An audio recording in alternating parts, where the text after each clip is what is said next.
Et bonjour, voilà, je procède au déchargement des ruches que je monte à la montagne.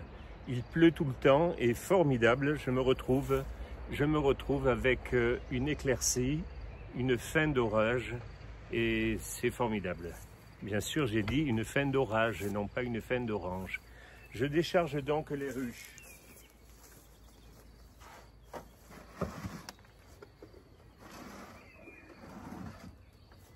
Voilà, je procède au transport des ruches avec une portière grillagée qui leur permet de respirer.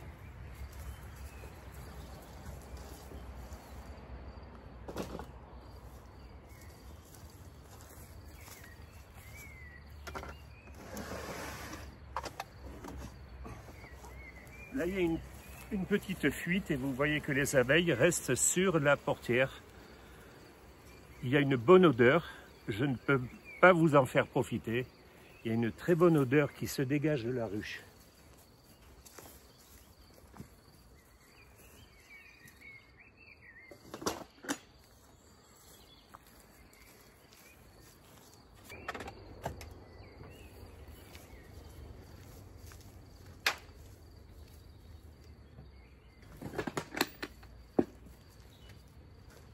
L'intérêt de transhumer les ruches, c'est de pouvoir suivre la végétation. Donc j'avais les ruches sur la côte, et là il y a le thym qui commence à fleurir à la montagne, à 900 mètres d'altitude.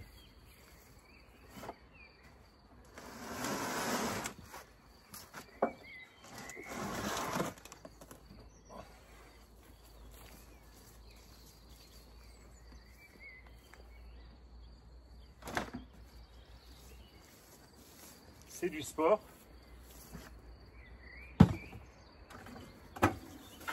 J'ai toujours ma fameuse perche qui sert pour la récupération des essaims au perché.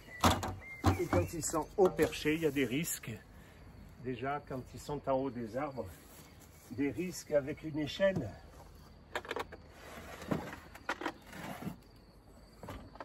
Et le soir, je ne vais pas en salle de sport.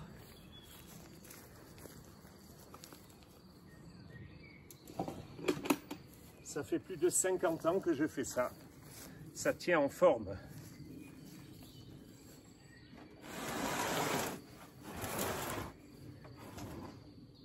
C'est un petit voyage d'appoint.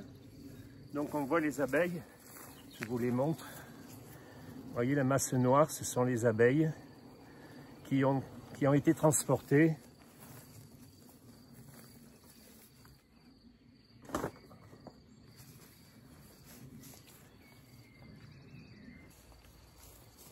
alors vous voyez pour la transhumance le pourquoi des plaques que je pose sur le sol. C'est tellement pratique d'enlever et la plaque va bien sûr empêcher l'humidité du sol de remonter. Il y a des inconvénients, mais il y a des inconvénients à tout. Donc il faut prendre ce qui est bien de chaque formule. Quand j'enlève les ruches, j'enlève les plaques et c'est terminé, il n'y a pas de pneus. Vous voyez le sport que je fais, il est formidable. Hein, il est formidable ce sport. Et en plus, c'est la bonne odeur qui sort là par là parce que les abeilles ventilent. Et vous voyez, il y en a une. Elle essaye à tout prix de rentrer. C'est ma maison. Et la dernière. Et la voilà.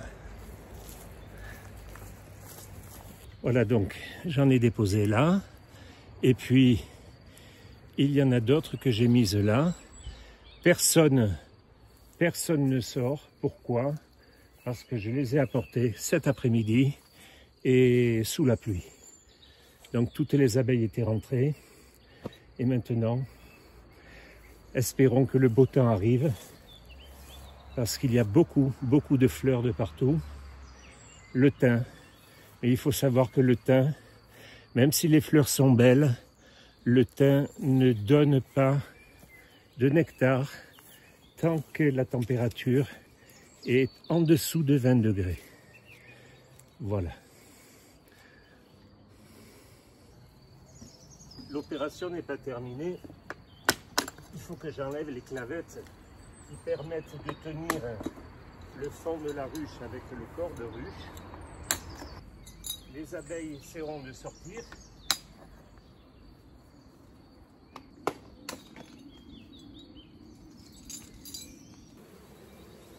Deux choses restent à faire.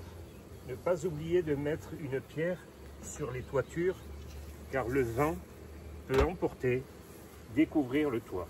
Et ensuite, la deuxième chose à faire, c'est, cette fois-ci avec l'enfumoir, c'est de libérer ces pauvres petites bêtes. Comme il fait encore jour, je rappelle que je les ai fermées alors qu'un orage se préparait. Et voilà,